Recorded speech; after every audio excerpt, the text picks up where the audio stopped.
Kenara gel.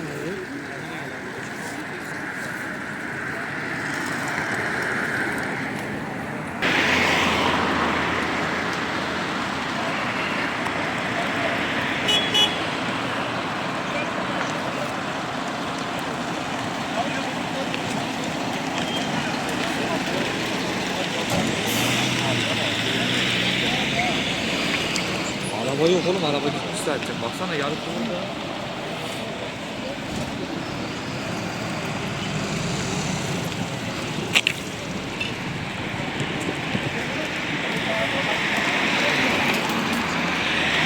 Arkada biri falan alır mı?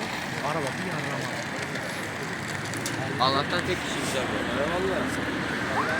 Arkada gider.